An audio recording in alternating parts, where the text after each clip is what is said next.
So I'm doing this video a little bit differently. Usually I do these videos in my room or in the car, but due to a little cat, not so little, she wanted to lay in my lap. So I'm in that other room trying to do a video, trying to sit in the gaming chair that I have, and it's hard for her to lay in my lap a certain way. So it's easier for me to go out on the couch with the leg rest up and have my legs up so that she can properly lay on my lap. So she has enough room to clean herself, or she'll sleep between my legs. She's done it more than once, sleep between my legs. But she's a good kitty. She means well. She does. What's funny is I've noticed a couple of nights where I'd be coming home from door dashing or whatever I was doing, and she's outside. She knows when my car is approaching. She knows the sound of my Jeep. And the other night, I came home and I hear her meow, and I was like, because usually I say, Oreo, where are you, baby? And I hear her meow, and she's on the other side of the road visiting the neighbor, and she's just walking a little fast to meet up with me, and I can hear her meowing. And then there's another night where I saw her kind of not running, but really fast walking towards the house, and she knows, oh, my human's home. I don't want to get in trouble, I got to be there for my human. But I've had this cat. I've had Oreo since 2018, I think. See, I was working for Skills Inc. Back when I first moved up here into Heartland, and I was working, like I said, I was working for Skills. And about halfway in my time working for Skills, I went and applied for a job for a day staff at the Dill Center. Now, the Dill Center in Skowhegan, they were in kind of like a community building that used to be a community building. And while I was there, it got to the point where Skills bought a new building that the building was going to be the new LC Dill Center. The Dill Center in Skowhegan, before they moved, had two cats. One cat was Shadow, which was an all-black cat, and the other cat was Oreo. And it took her a while for her to get adjusted to a new place. For example, I had her, and I left her alone here at the house, and I came back from being in Skowhegan because I was worried about her, obviously. Come home, I got curtains that are all clawed up with her claws, and my TV is on the floor. The reason why she acted like that was because the furnace was on, and she wasn't used to the furnace. It was a new sound for her, and she wasn't sure what it was. But she's been at the LC Dill Center for quite a while, and I just fell right in love with her when I first met her. She's a very affectionate cat. She really is. And she's a very kind, caring cat too. She really is. But if I didn't have her in my life, I'd go stir crazy being alone. But I talk to her, I make of her, give her loves, buy her treats. She means well. I had a cat back years ago named Oliver, and it was just, we had a really great relationship. I'm not here to talk about cats. I'm here to talk about my DoorDash experience and my Walmart Spark experience, but I want to talk about cats for some reason. But I had a cat named Oliver, and he was kind of like an Egyptian cat a little bit, and our relationship was really close. He'd always sit in my lap, and anytime I went to bed, this was before we moved into a double wide, but when I would go to bed, he would push my bedroom door open, and he would jump up onto my bed, and he would come around my head. I'm laying on my left side, and I open up, and he wants to go underneath the covers and curl up and cuddle with me. That's what he did. And if I was outside during the day, because a lot of times during the evening hours when I'm home from school, I usually go next door to the field that I liked walking in, and I like having my alone time. Usually, when I'm walking the field, I'm talking to myself, I'm thinking out loud, and all this other stuff. When I'm coming back home, going up the field to where I needed to go to leave the field, I hear Oliver meowing. And so I see Oliver, and he's running right towards me. And as he's running towards me, I pick him up. He gets on my shoulder and sits on my shoulder. I had a hat. I don't know what hat I was wearing, but I had a hat on, and he would climb and sit on my head. Mm-hmm. Cats are my favorite breed. I really love cats. If I see a kitten video or a cat video on Facebook, I'm like, I really want another cat, but I can't. One cat is enough, and I don't think Oreo would not like it if I had another cat. So, because I think she might be a little bit jealous.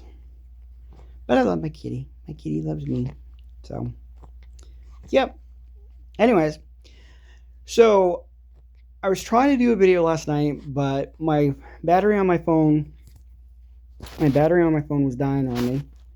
And on top of that, I was kind of a little annoyed because my phone that's on the phone holder on the window, I tried doing a video and I do the playback, and as I do the playback, I can't hear myself because the mic is covered on the holder.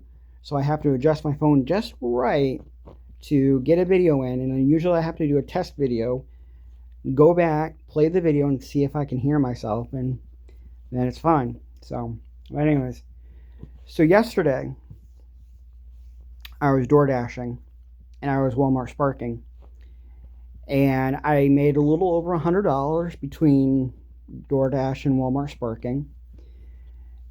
And I wish I had a camera on me all day. I have a camera, but I want to be able to mount it on my dashboard somehow. And I want to record my experiences being on the road and my frustrations about being on the road. I mean, there have been a couple of times where I get behind somebody and they put on their blinker like probably about not even probably a quarter of a mile before they have to turn. But anyways, they get to the spot where they got to turn, and they're taking forever. So I'm behind the wheel. I'm like, okay, turn. There you go. It shouldn't take you that long to make a friggin' turn, either right or left. That was my frustration. People taking too long turning into a driveway. Yeah. So that's my frustration. And on top of that, I don't know what else. So, but I wanted to record it, and I was talking a lot out loud while I was door dashing and Walmart Sparking, and I just really wish I had a camera on me that night.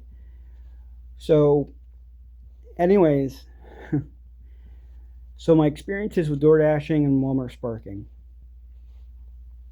So, before I go any further, I wanted to just kind of say this. Years ago, back in 2007, I worked for the Postal Service way back when. I was an RCA. Hi again. I was an RCA, and I was working every Saturday, and I was working the days when the regular carrier wanted a day off. So I worked those days. I had 3 jobs at the time. I was working for, obviously, the Postal Service. I worked for Anglers in Searsport, and I also worked for Wendy's as well. And I tried explaining on the nights that I had to work at Wendy's, I tried explaining to my manager at the time, I'm saying, I might be late coming into work because it depends on how much mail I got to put up in the case before I have to leave. And they didn't understand that. But anyways, I got let go of the Postal Service, and I got to tell you something. I spent quite a few years being upset and being mad and angry at the fact that I got let go. It wasn't because of the pay. I mean, I was accused While I was there, I was accused of wanting to work there just because of the pay. I was told that I was nothing but a headache to them. They said that I was lying to them, and they accused me of stealing mail or packages, and that wasn't the case. Secondly, I didn't feel welcome there. They didn't welcome me. I didn't feel like I want to say I didn't feel like they supported me in my efforts of working at the post office. They were training me, yes, but I wish that I had more one-on-one experience with the carrier of the route and understanding the route a little bit more and what I do with mail that I can't find on the case. And it's complicated. But anyways, so so I was mad about that for quite a few years. And it was so bad that I actually went to the carriers when I would see them, and I'd be like, "Yeah, just tell the postmaster I'm interested in coming back," you know. But I never came back, so I was mad. So going forward in 2014, 2015, somewhere in that area, I still obsessed about being at the post office, and I was with the ex at the time, and I wanted to become a courier. And now this was before, um, I think this was before DoorDash came into play and Walmart Spark, because there was no such thing as DoorDash, I think, at that time. And of course, at that time, there was no such thing as Walmart Spark. So, um, so I tried thinking about how do I become a courier. I would go online and I would look up videos on YouTube about how do you become a courier and the how to's and what to do, what to expect, what you should do, what you shouldn't do, how much it's going to cost you to, and that was another thing too. I will tell you here in a minute. Um, you know, and I couldn't quite understand it all. So, of course, back then, um, I wasn't diagnosed with bipolar at that time, and I wasn't on any medications at that time. I know that years ago, I went to the park unit at Penn Bay Hospital in Rockland, or Rockport, actually Rockport, and they diagnosed me having borderline personality disorder. Yeah. So, and you're probably wondering, well, why? What does that mean about you being bipolar and borderline personality disorder? What did you do? Well, anyways, I was obsessed about becoming a courier. I wanted to become a courier, and I wanted to run a business as a courier. And to be honest with you, it was all because I wanted my job back with the Postal Service. I wanted something where I could sort packages, sort mail, be on the road, be my own boss, that kind of thing. And that's what I wanted to do, you know. So, being the person that I wasn't sure what to do. So I did the next best thing. Well, it wasn't really the best thing, but I went online. I went on the USPS website. I went to FedEx and I went to UPS. All right. And I ordered a whole bunch of shipping supplies from those three companies. I got very overwhelmed. They delivered the packages and the shipping supplies, the labels, the envelopes, everything. And I'm thinking to myself, what am I going to do with all this? I want to become a courier, but I don't have a shipping and mailing business. I don't have a building.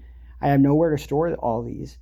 And at that time, I was storing all the boxes and stuff in the ex's son's room before she actually had them. But it was too much, and I threw all the shipping supplies in a shed that was out back of the trailer. And eventually, they got thrown out and recycled. And that was a waste of product that they could have used. I would have gone to the FedEx store in Belfast to see if they wanted the boxes and stuff, and I never did. It was just a waste of time. It was just, that's what I wanted to do. So I wanted to start my own business as a courier, and I had a name for it. I think it was like B&M Shipping Mailing Services, so Bunker Moody, but that never came about.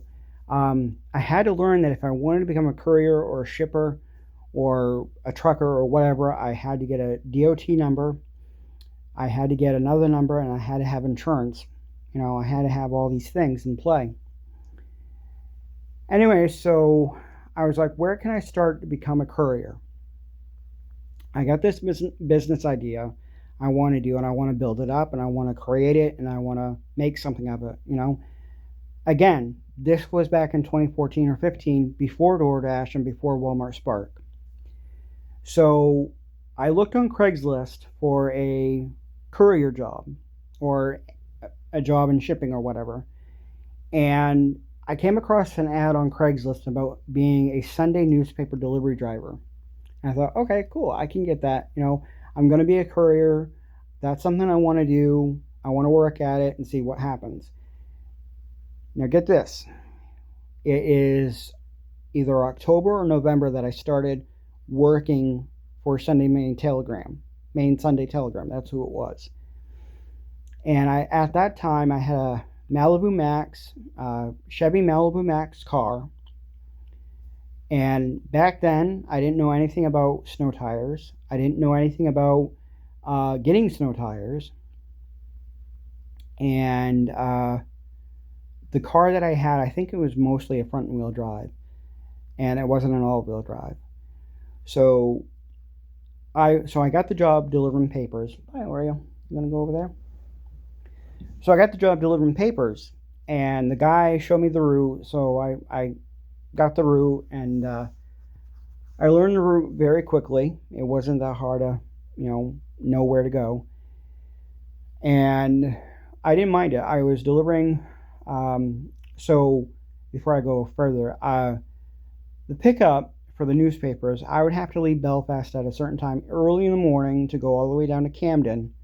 Is it Camden? No, Rockland. Rockland, it is. To the Hannaford in Rockland. That's where the truck would come and drop off your papers and get it ready and drop them off, and you go and get them ready and put them in your car. I'd be in the car for a little bit, bagging up the newspapers, putting certain inserts in the papers, all this other stuff, and then I'd be good to go. Anyways, my route started in Rockland. I would go through Camden. I didn't have any stops in Camden. Actually, yeah, anyways, so I had stops in Lincolnville, I had stops in Northport, I had stops in Belfast, I had stops in Morrill and Belmont and Searsmont. So I had all those stops. And I didn't get home, I didn't get done with the route until probably about 6 or 7 o'clock in the morning. And what was really nice about the route was, even though I'm leaving Rockland, going up the coast of Lincolnville, Northport, Belfast, and all these other places, at the end of it, my last box was in Belfast, and it was in Belfast. And after I was done doing the route, I would go directly home on Swan Lake Avenue. So that kind of worked out. That worked out pretty well. So, anyways. Come on. There.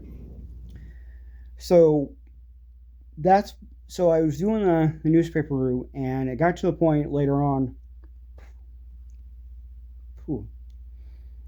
It got to a point later on that it was getting colder out, obviously, and snow was about to show up, and I wasn't ready to drive in the snow delivering newspapers. There was one Sunday that I was working at Wendy's, and it was snowing out pretty good, and I was a little nervous about going delivering newspapers in the snow. But I tried it. Didn't have any snow tires on the car. There was one stop where I literally had to go up a hill to this place to deliver a newspaper. And I tried going up the hill, but my Chevy Malibu Max was not going to make it up the hill. and I didn't know which mailbox was the person that was getting the newspaper. So I just automatically left. And I was starting to have issues because I didn't want to drive in the snow. I didn't want to deliver in the snow. And I was really having a hard time and struggling because, you know, it was, I don't want to say it was getting too much, but it was just my nerves. I didn't want to deliver in the snow. Delivering in the snow really sucks. And I didn't want to get stuck with my car, even though I did get stuck once. But it got to a point where that I left working as a newspaper delivery driver because one, the guy that hired me on was getting done, so he left, and I had to deal with an arrogant boss that just seemed really, to me, he was arrogant.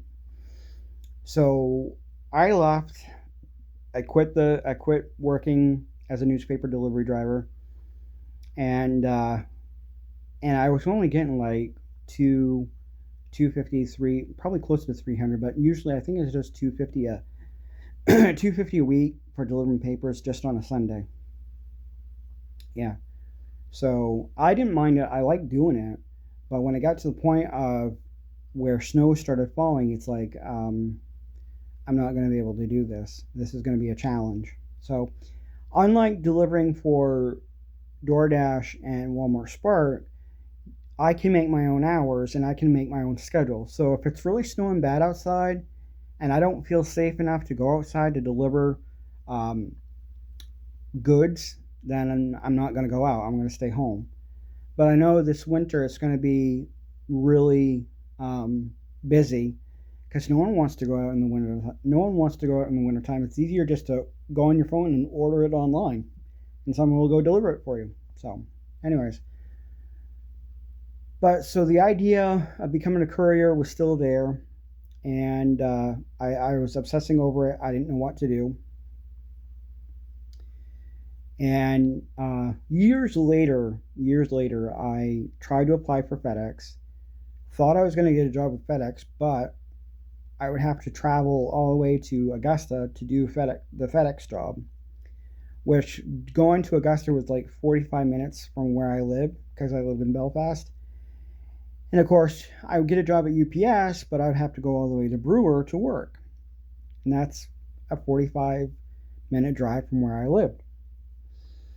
And of course, I'm trying with USPS and I'm trying to get in and nothing's happening. And it's like, I don't know if Dave Cook's still the postmaster there or not. And I didn't want him getting mad at me.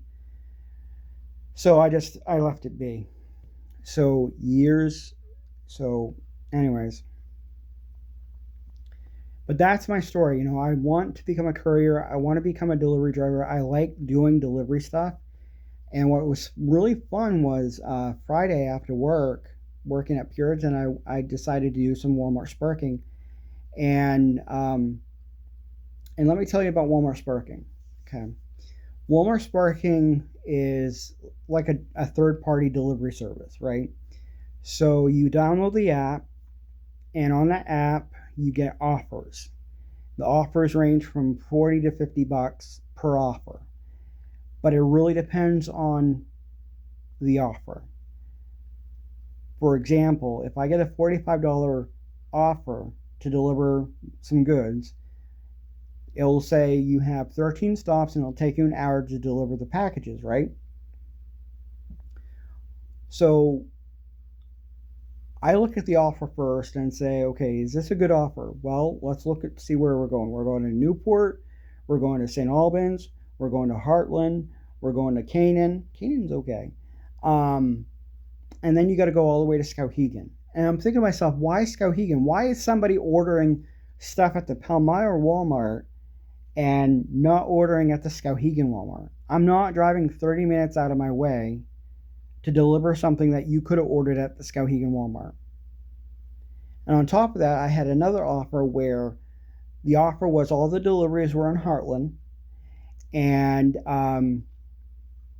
there was one 30-minute drive from Heartland. I think it was either Heartland or St. Albans. St. Albans to Parkman, which was another 30 minutes. And it's like, I'm not driving 30 minutes just to deliver a package for $45 at $45 an offer. I'm not going to do it.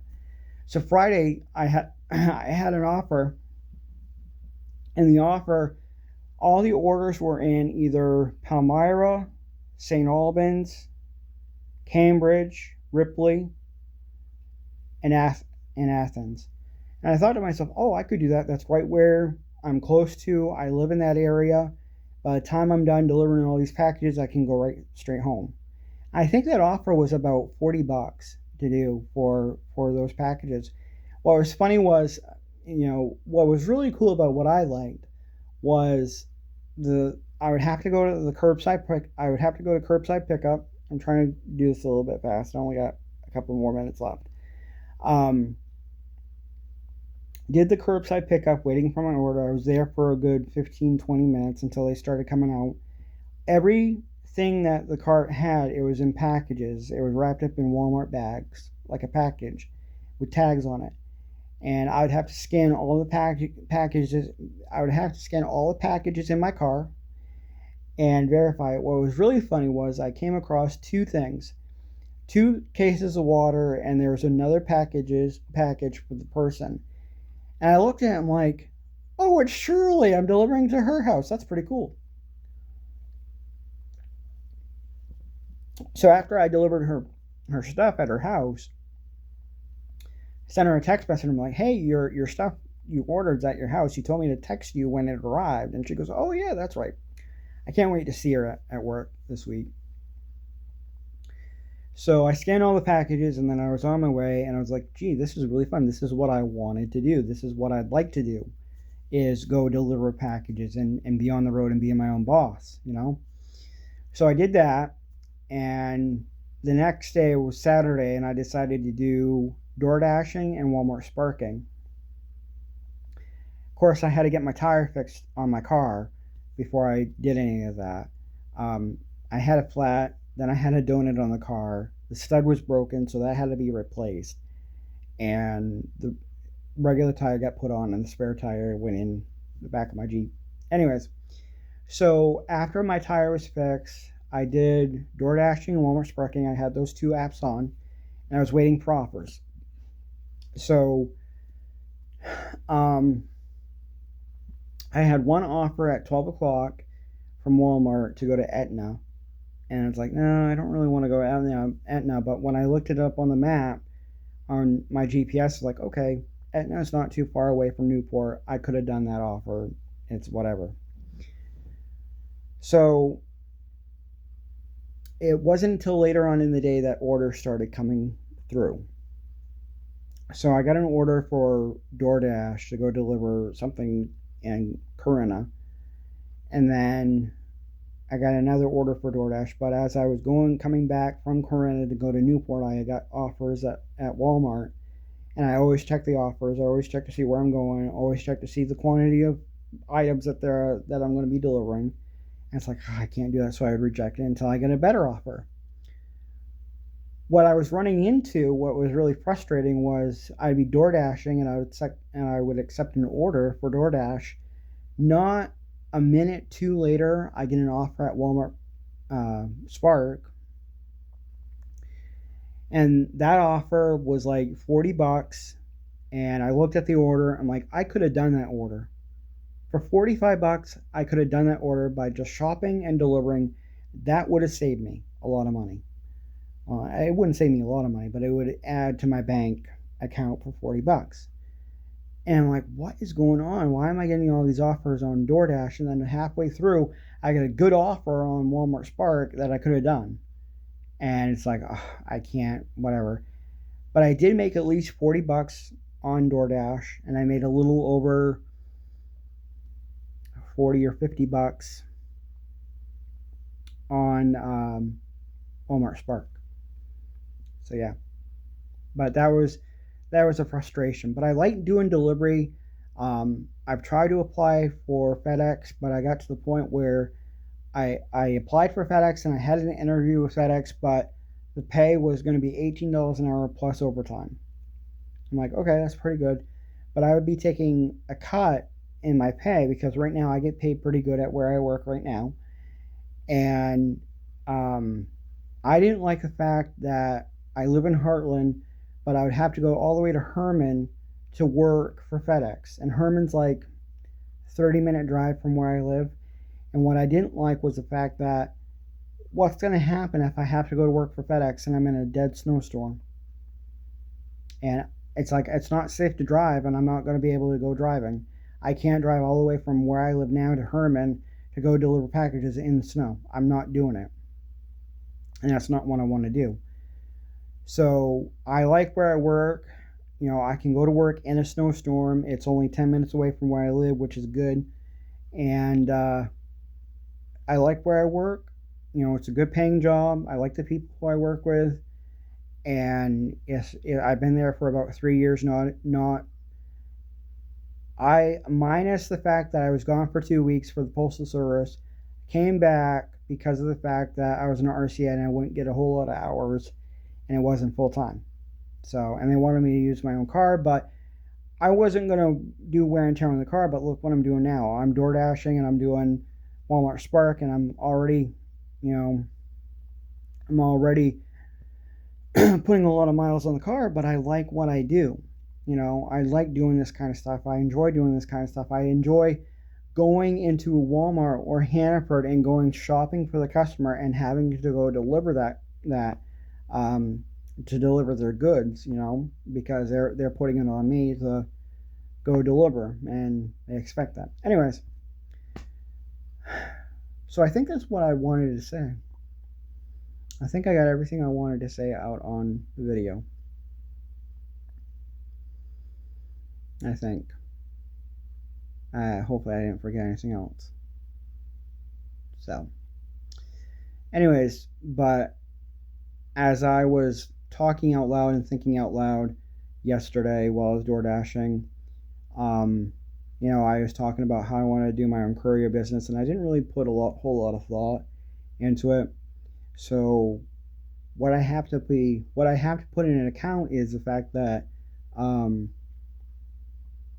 I have to put in consideration that I have to make enough money for my rent, make enough money for my car payment, make enough money for my insurance, make enough money for my expenses. It's like, how am I going to become a courier and work and make and have enough money to live by to pay for all my stuff? You know, basically what I was going to do was add up my expenses that I have currently and figure out a way how to do a courier business and